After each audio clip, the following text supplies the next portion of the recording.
Astrology यानी कि ज्योतिषी एक ऐसी विद्या है जिसके ज़रिए हम अपने ग्रह, तारे और नक्षत्र के ज़रिए अपने वर्तमान में क्या चल रहा है इसको जान सकते हैं।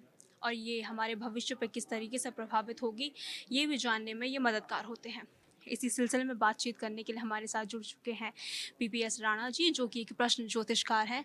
सर, बहुत बहुत स्वागत है आपका चैनल 24/7 में। धन्यवाद आपका, बहुत-बहुत धन्यवाद।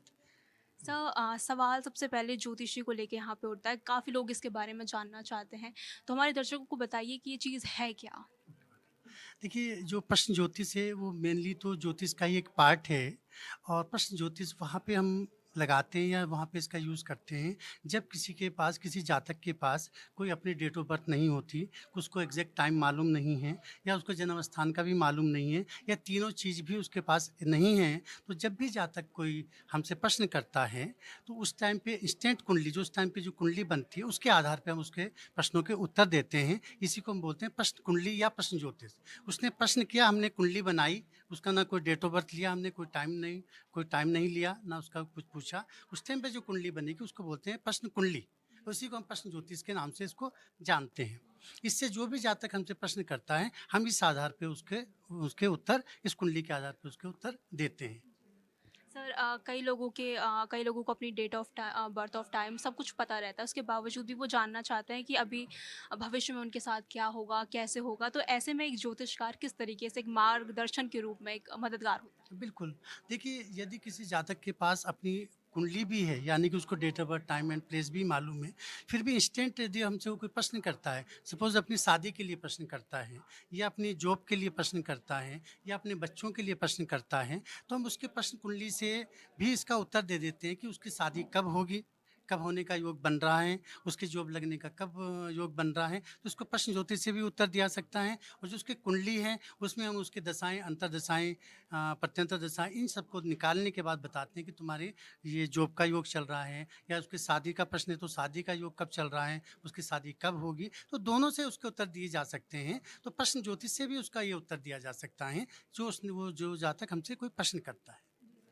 सर, कई लोग अपने फ्यूचर को लेके काफ़ी परेशान रहते हैं, अपने ज्योतिषी से जानना चाहते हैं कि उनका फ्यूचर कैसे होगा, बिजनेस को लेकर के हर तमाम की जो चीज़ रहती है उनके माइंड में चलती रहती है। ऐसे में एक ज्योतिषकार कैसे उनके लिए आगे मदद कर सकता है, कैसे उनको बता सकता है कि ये वाला इस मार्ग को अगर आप अपनाएंगे तो ये आपकी फ्यूचर के लिए काफ़ी बेहतरीन होगा। बहुत अच्छा है। देखिए, ज्योतिष मैं कभी-कभी सीधा-सा बोलता हूँ कि ज्योतिषी किसी का भाग्य नहीं बदल सकता, लेकिन ज्योतिष की सलाह उसका भाग्य ज़रूर बदल सकती है।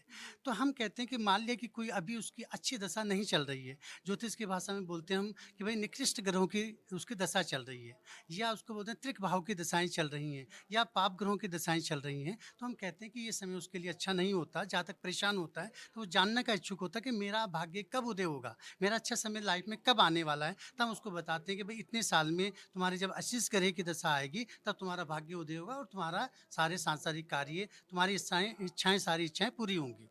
तो हम उसका समय देख के, वो कुंडली से समय निकाला जाता है कि जब उसकी अच्छी दशाओं की, भाग्य की दशा चलेगी उसको, लाभ की दशा चलेगी उसको, दशमेश की दशा चलेगी, लग्नेश की दशा चलेगी, चतुर्थेश बोलते हैं सुख भाव, सुकेश की दशा चलेगी, तो बच्चे उसके साथ अच्छा होने के योग उस पीरियड में होते हैं। उनका हम इंतज़ार कराते हैं कि जब ये दशा आएगी तुम्हारा अच्छा होगा, तुम अभी आप पेशेंस रखो।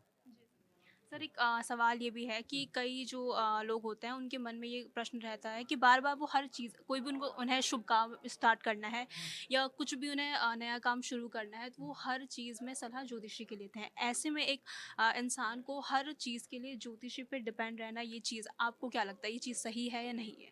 देखिए, वैसे तो मैं ये बोलता हूँ कि देखिए कि कोई भी अगर हम कोई बड़ा काम कर रहे हैं या कोई अच्छा काम कर रहे हैं, तो इसमें अगर हम ज्योतिषी से पूछ लें, तो बहुत अच्छा है।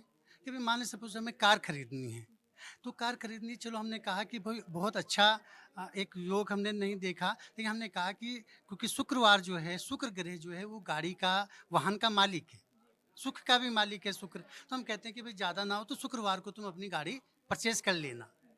ठीक है ना? तो इसलिए हम बोलते हैं कि उसने पूछा, या हम उससे सिंपल बोलते हैं कि शुक्रवार जिस दिन आएगा उस दिन गाड़ी खरीद लेना तुम। इस टाइम पे खरीद लेना, राहु काल ये टाइम होता है, इसको अवॉइड करके गाड़ी आप ले लेना, है ना? या कोई पूछे कि भई हमें लड़के वाले देखने वाले आने हैं, तो उन्हें किस दिन बुलाया जाए?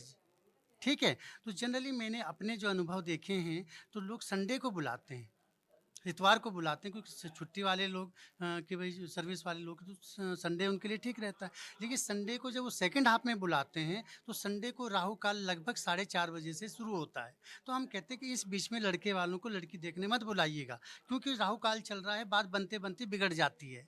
तो अच्छा ये है कि शादी देखने के लिए गुरुवार का दिन रखिए आप या शुक्रवार का दिन रखिए। तो ये मैंने आपको दिनों पे ही बताया है, बाकी जो शुभ मुहूर्त हैं, शुभ हैं, वो एक अलग बात है। लेकिन दिनों का भी अगर हम अपनी लाइफ में ध्यान रखते हैं, तो भी हमारे कार्य अच्छे निकल जाएँगे और मतलब उनमें काम बनने के हमारे ज़्यादा योग अच्छे बनेंगे। सर, अभी आपने राहु का ज़िक्र किया, राहु और केतु का भी ग्रहों पे काफ़ी प्रभाव पड़ता है। ऐसे में अगर किसी को अपना राहु या केतु सही करना हो, जिससे इनका ग्रह पे ज़्यादा प्रभाव ना पड़े, उनके काम ना बिगड़े, तो ऐसे में क्या उनको अपनाना चाहिए? क्या चीज़ उनको करनी चाहिए? बिल्कुल, बिल्कुल ठीक कहा। देखिए, ये बात आपने बहुत अच्छी पूछी है कि यदि जब बच्चा पढ़ाई कर रहा है, सपोज़ करिए कि बच्चा अभी 9th या 10th में है और राहु की दशा उसको चल रही है, तो राहु कहीं न कहीं माइंड को विचलित करता है, माइंड को चंचल बनाता है, ठीक है? उसका पढ़ने में मन नहीं लगेगा, अगर वो पढ़ाई कर रहा है तो उसको याद नहीं रहेगा, मेमोरी को भी लूज़ करता है ये कभी-कभी। कभी-कभी इस टाइप का निकृष्ट ग्रह हो सके तो राहु अच्छे भी होते हैं, ऐसा नहीं है।